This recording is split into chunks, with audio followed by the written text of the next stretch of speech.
Vamos lá. Agora a gente vai falar sobre essa aula sobre o caso dos nefilins, né?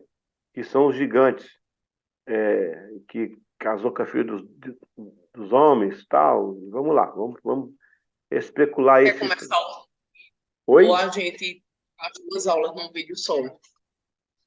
Não, Quer iniciar um? eu corto depois. Eu corto.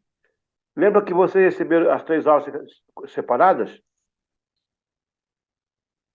Dá um trabalho, mas eu corto depois. Tudo bem? É, Foi, foi alguma junta aí? Não? Foi não, né? foi o Não. quê? É, eu gravo sem intervalo, mas depois eu corto. Aí eu mando separado. Tá bem, pastor. Foi alguma junta até agora? Não, né? Alguma que juntou? Não. Não, né? Ah, tá bom, tá bom. Como diz o português aqui, tá bem, tá bem, tá bem, tá bem. Eles falam assim direto. Hoje na rua, eu saí de manhã para comprar. Aqui não tem pão francês, né? Eles não sabem o que é isso. Aqui é baguete. Aí na rua, eu falei português assim, bom dia. Ele falou, então, significa Então, que é bom dia. Aí você fala assim, Deus te abençoe. Se ele quiser, né? É interessante, é a cultura, né? Tem que entender a cultura, mas é tudo bem. A gente vai entendendo a cultura. Vamos em frente. Teve uma ocasião aqui também, teve uma ocasião, ajudou muito. Vamos lá. Ah, meu Deus, olha de novo. De novo que escapou aqui. Ô, Jesus, lá vai eu. Deixa eu buscar aqui. Deixa eu buscar aqui. Ah, boy, glória a Deus. Vamos lá, vamos buscar aqui de novo. Acho que é. Peraí. Vou aqui no download. Vamos aqui no SBT, ou STBS. Ai, cadê? Não. Eu vou bater se querer aqui, irmão, só um minutinho. Aconteceu isso aquela vez. Vamos lá de novo. STBS, agora vai. Aleluia. Onde é que tá aqui? Aqui achei. Vamos voltar aí. Pronto. É nós. Tá vendo aí, não? Não, né? Deixa eu pôr agora. Agora vai. Pronto. No capítulo 6 de Gênesis, ok? Aula número 11, módulo 1, disciplina 3, Antigo Testamento. No capítulo 6 de Gênesis, fala sobre os nefilins.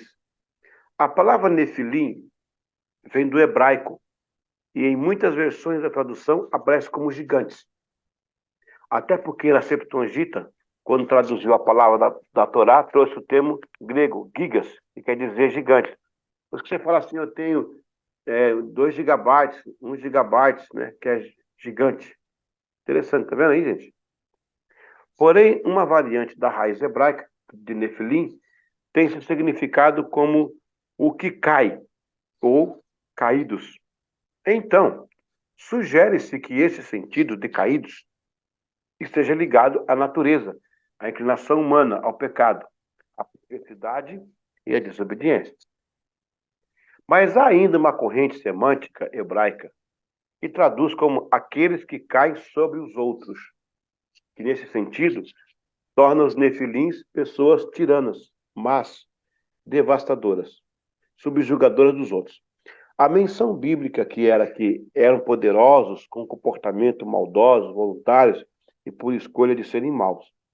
Esta palavra apenas é elencada 2 vezes. A primeira vez em Gênesis 6:6 e em Números 13:33. Então, nesse primeiro ponto aqui, a gente está analisando só a questão do nome Nefilim e o seu significado semântico.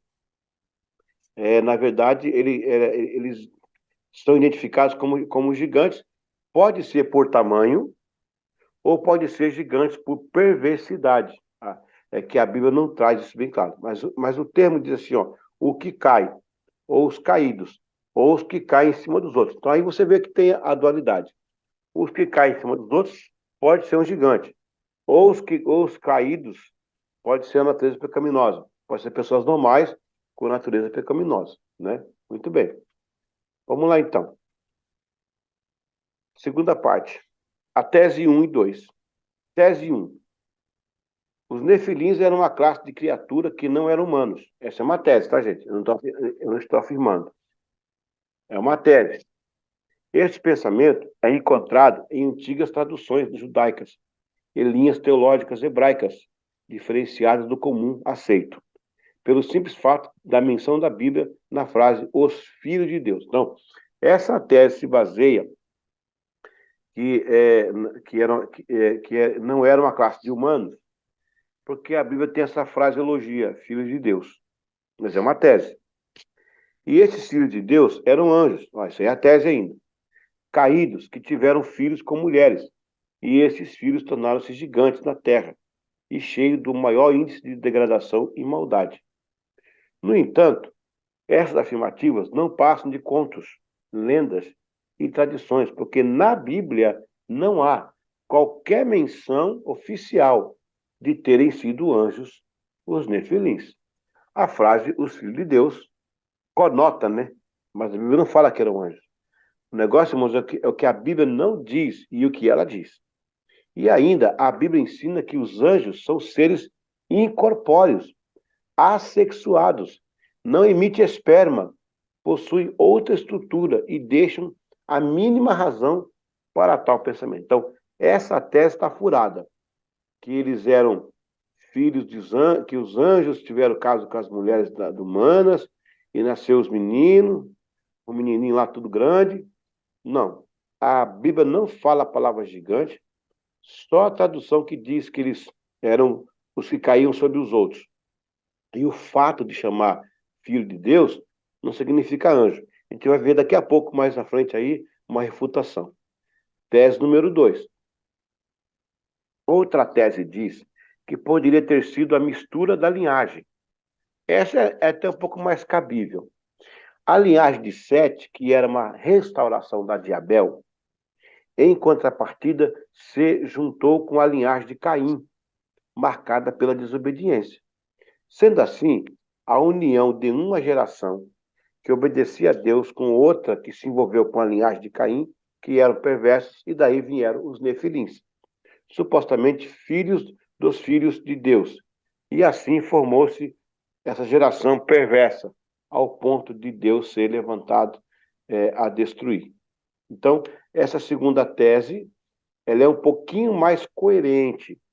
Ela está dizendo que os filhos de Sete, no caso assim, porque em Sete Deus voltou a falar da linhagem santa. Quando Abel morreu, a Bíblia fala que Deus deu Sete para Adão e Eva e restaurou nele, né?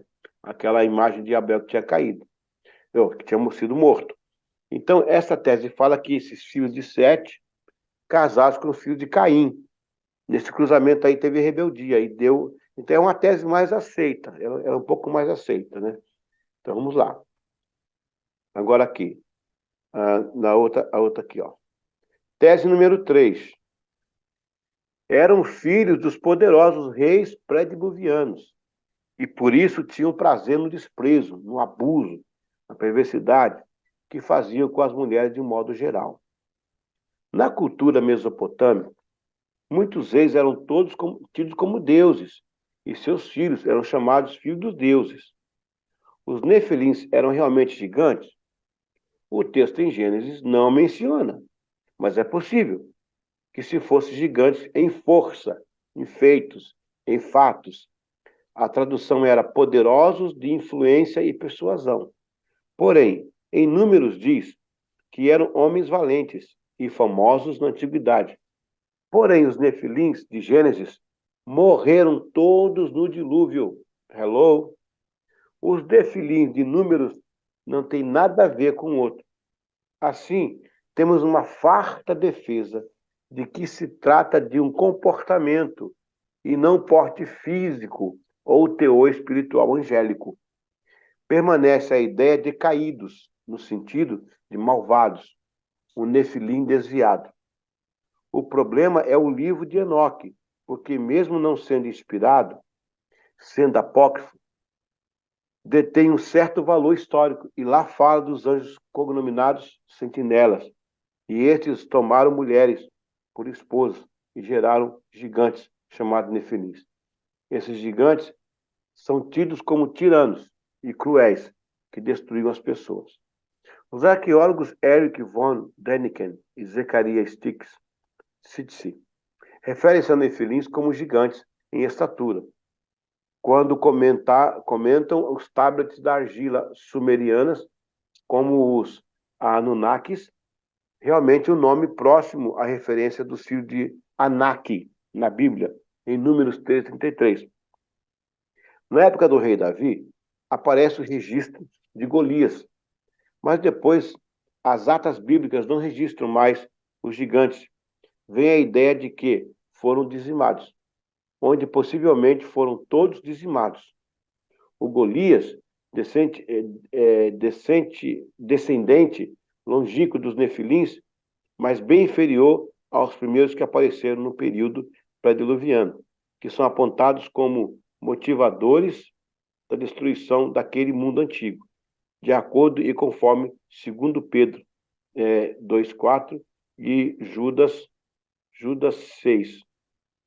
Judas 6. Então, olha essas teses aí, eu estou bem devagar com vocês, porque o assunto é meio complicadinho. A Bíblia não menciona que eram gigantes, a não ser pela tradução. Os nefilins que aparecem depois do dilúvio não tem nada a ver com aqueles que morreram, porque os que morreram, morreram. Só ficou Noé e os seus filhos, que não eram nefilins. Os nefilins são mencionados, nesse caso, depois do dilúvio, e alguns deles, como Golias, tido como gigante. Mas preste bem atenção. O gigante, eu já vi um gigante. Tinha 2 metros e 16. 2 metros e 16. Um gigante. O gigante, ele não é normal como ser humano, assim, ele é uma pessoa, é um gigante, mas os dedos, os pés, é diferente. Não é uma coisa muito compacta. É um tipo de anomalia. O gigante é uma anomalia. Anomalia porque sai fora do gênero. Na época que eu estou falando aí de gênero, agora vamos aqui, eu não sou médico, mas vou fazer aqui uma alusãozinha. Já que nós estamos aqui numa classe de nível de doutorado, deixa eu colocar para vocês aqui uma coisa. Quando Caim foi para as terras de Nod, encontrou uma mulher e casou com ela. Com quem que ele casou? Com quem que ele casou? A Bíblia diz que depois de Caim e Abel, Adão e Eva geraram filhos e filhas, está lá em Gênesis. O Caim casou com uma irmã, ou casou com uma sobrinha. Era alguém muito próximo. Agora, eu quero que você lembre que é o começo da humanidade. Começo da humanidade, a genética ela é muito mais pura. O cruzamento genético entre pessoas foram produzindo cadeias genéticas ou genomas diferenciados. Vocês sabem que nós somos resultados de um conjunto de soma. O lado do pai, o lado da mãe. A mãe entra com os 23 cromossomos e o pai também com os 23 cromossomos. Se junta ali e você tem um polímero. O que é o polímero?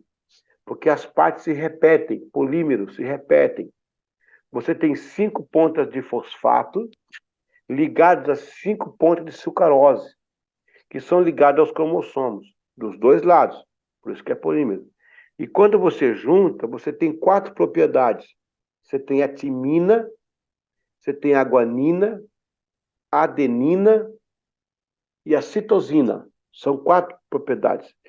Essas 4 propriedades que estão trazendo os fosfatos e os sucraloses e os cromossomos de dois lados, elas vão combinar essa terceira pessoa. Tem 2 pessoas envolvidas, o pai e a mãe. Agora a terceira é você.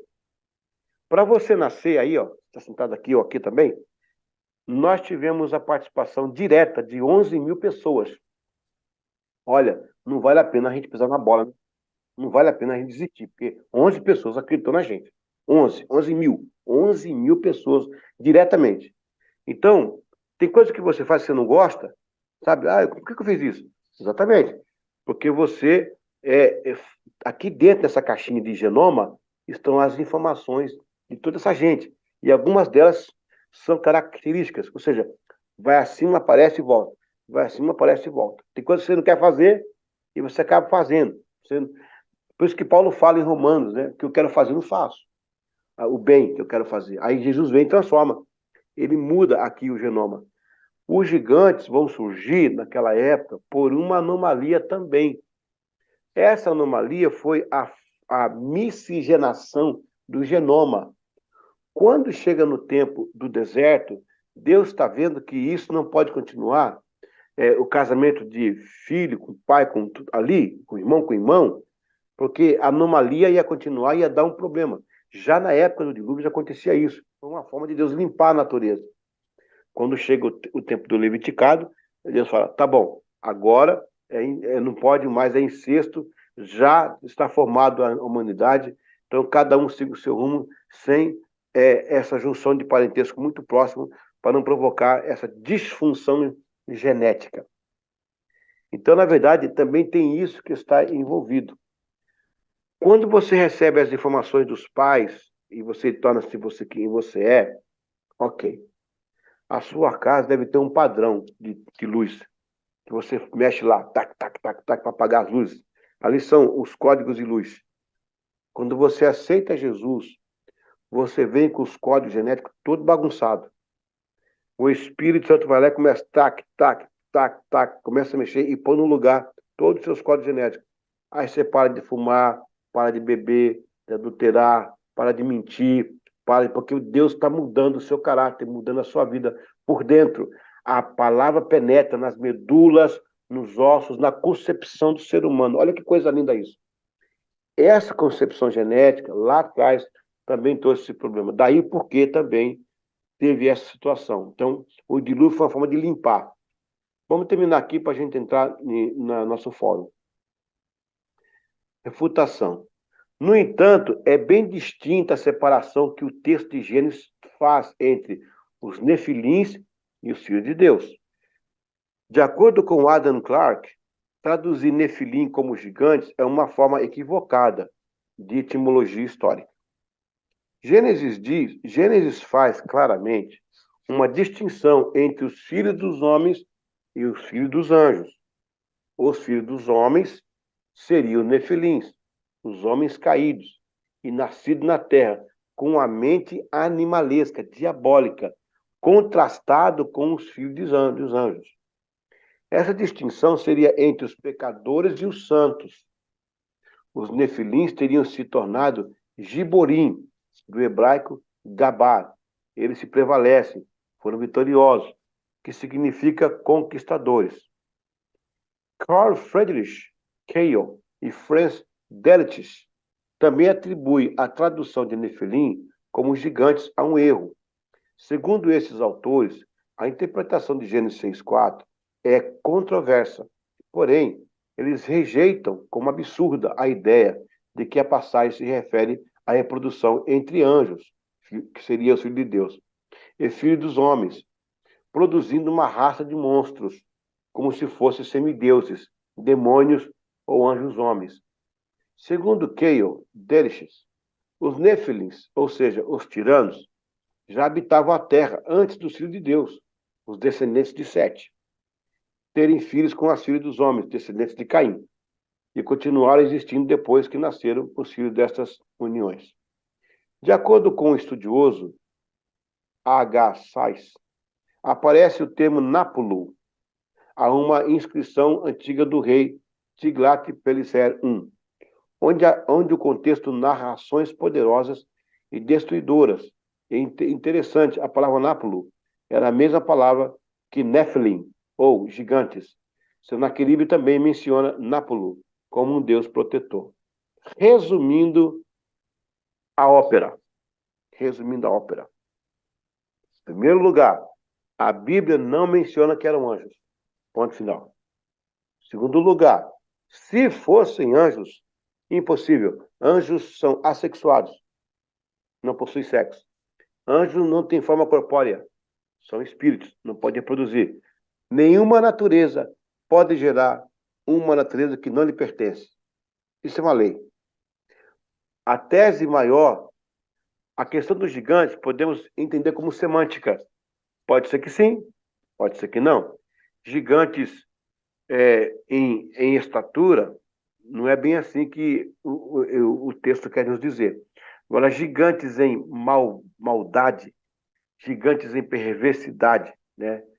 Por exemplo, você vê que o Hitler era um baixinho, mas era um gigante e monstro de fazer as coisas erradas no mundo, fez a Segunda Guerra Mundial. E tem muitos baixinhos por aí que estão sendo terror para o mundo inteiro. São gigantes, né? No terrorismo, gigantes nas coisas erradas. Bom, a tese que mais se chega para nós, eu como professor abraço mais, é essa tese de que os filhos de Deus se referem aí aos filhos de Sete, da linhagem de Sete, e lá na frente se casaram com as filhas dos homens, que seria a linhagem decaída de. Que eu vou dar para você, vou dar para o seu resumo aí, ó. Caim casou com uma mulher lá em Nod, teve Enoque, teve Tubal-Caim, teve Jubal, Jabal, um neto de Tubal-Caim, que foram mestres aí no cobre, no comércio, nos gados. Então, é uma família muito, muito, né, presente. Então, esse cruzamento aí deu isso aí. A questão a referência de nefilins para gigantes é que a palavra em si significa gigas, né, usado como gigante, e também os que caem, porque os que caem sobre os outros, os que pisam os outros, então um gigante.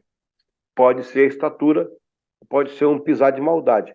Então, é uma tradução que a semântica ela é involuntária. Mas a ideia de que anjos se habitaram com as mulheres é ir fora totalmente. A Bíblia não dá nenhuma base para isso aí, para a gente comentar isso aí, ok? Muito bem, vamos lá. Vamos ver aí a sua reação em classe. Eu tentei falar bem tranquilo para você entender melhor, né?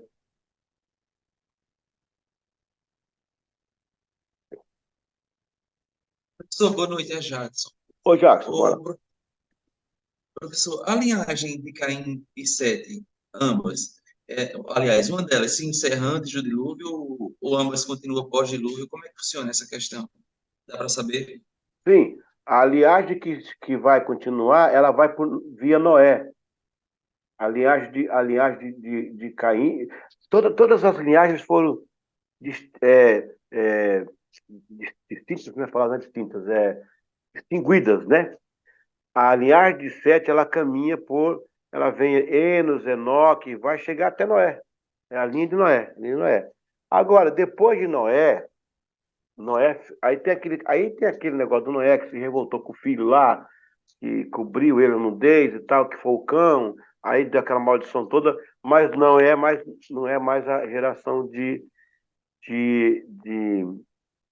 Caim, né? Ela só repetiu a maldade, mas não é geração de Caim.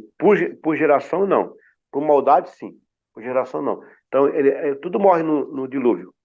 Fica só a geração é o Sem, é o Cã e Jafé. Esses três aí que perduraram, entendeu?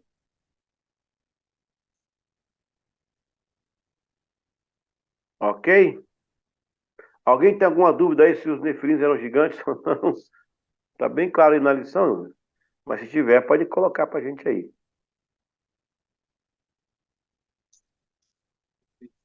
Ok. Oi, Uma pergunta, pronto. Tá no grupo, não? tem uma pergunta no grupo. Ok. Hum, ela mandou aqui.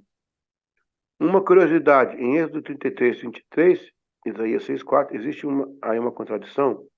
Isaías diz que viu o Senhor dos Exércitos. Eu não entendi bem. O que está lá em Êxodo? Vamos ver. Êxodo 33. Aí você fala de que. Peraí. Deixa eu ver aqui o texto. Aula da aula 10. Êxodo. É uma pergunta atrasada? É porque já estava no grupo, a gente só viu agora.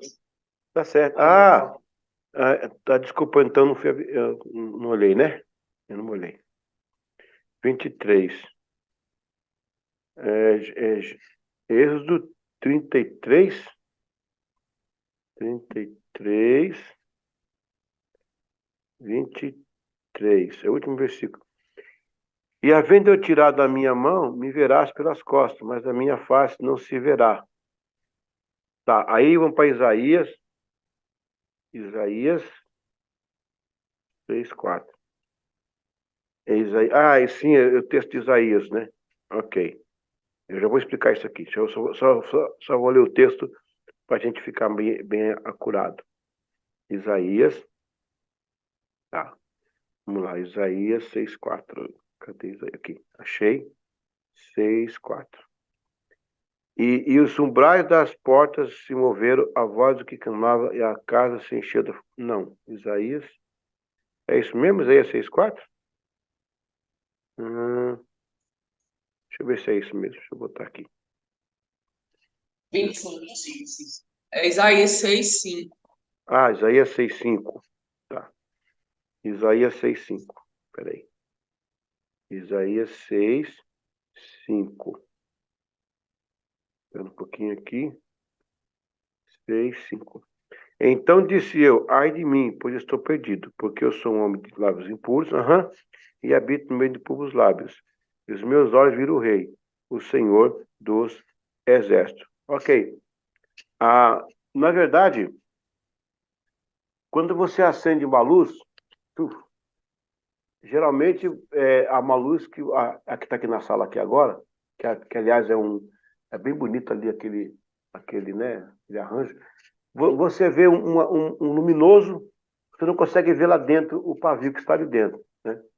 É como Paulo no caminho de Damasco. Eu ouvi a voz e vi uma luz que falava comigo. Ele viu uma luz. Ele estava ali.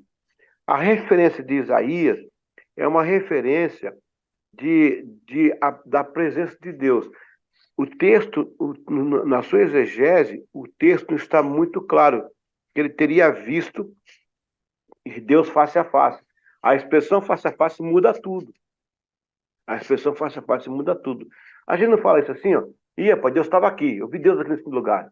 Ó, eu vi Deus nesse negócio aí. Eu vi Deus aqui nesse milagre. A, a, essa expressão aqui não está colocando o termo face a face. Veja que Deus ele comenta lá, a minha face não verás, né? Vi Deus face a face.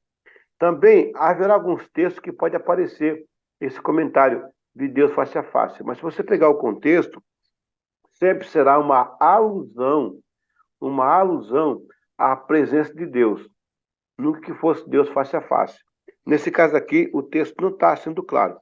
Os meus olhos viram o rei, o Senhor dos exércitos. Olha, ele vira o rei também. Veja bem, é teofania. Veja que já Josué viu o príncipe do Senhor lá nos muros de Jericó. Veja que o Sadraque, Mesaque e Abednego viram o quarto homem da fornalha, não é isso? Manoá viu o anjo que chamava-se Maravilhoso. Quem é maravilhoso? Está em Isaías 6:9. O nome será maravilhoso. Então são termos teofânicos para Deus, mas a palavra face a face não aparece ali. E quando ela aparece em outros locais, o face a face, se eu não me engano, tem uma dessas ali com Jacó também, né? Por exemplo, eu fugi da face de Deus, mas ele fugiu da face, da presença. Ele não viu. Quando você junta o verbo do sujeito aí, eu vi face a face, você aproximou demais. Então, a Bíblia não é clara em relação a isso. É outro ponto também que a Bíblia não esclarece. Mas eu posso mandar uma exegese melhor desse texto para vocês aí.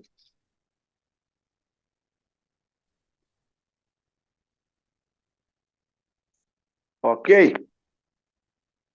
Vamos uma pausa, professor? Vamos.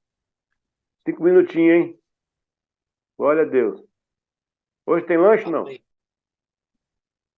Aula número 12, módulo 1, disciplina 3, encerrando a matéria agora, nesse exato momento. Vamos para o encerramento da matéria. Bom, estamos vencendo mais uma jornada, pessoal. Graças a Deus, estamos chegando aí ao fim da matéria. Vamos agora para o Novo Testamento. Então, a semana que vem vai ter o painel, os painéis, e na próxima semana iniciamos o Novo Testamento. Eu vi pela ficha de alunos que houveram algumas desistências, né? Deus possa abençoar esses irmãos, que se um dia eles quiserem voltar, terminar os estudos, vão estar gravadas as aulas, né? E a gente vai fazendo de acordo com o que pode. Realmente, às vezes, a gente não consegue, tem uma boa intenção, né? Para fazer, depois não consegue continuar, a gente tem que entender e orar. Quem sabe depois volta, quem sabe a gente vai. E é assim mesmo. Peço que vocês fiquem firmes até o final. Nós estamos agora terminando esse primeiro módulo agora. Vamos já para o segundo módulo, se Deus quiser. Então vamos ficar firmes e vamos chegar até o final da nossa jornada. Deus abençoe esses irmãos que estiveram conosco até o dia de hoje. Com a graça de Deus. Amém? Pronto.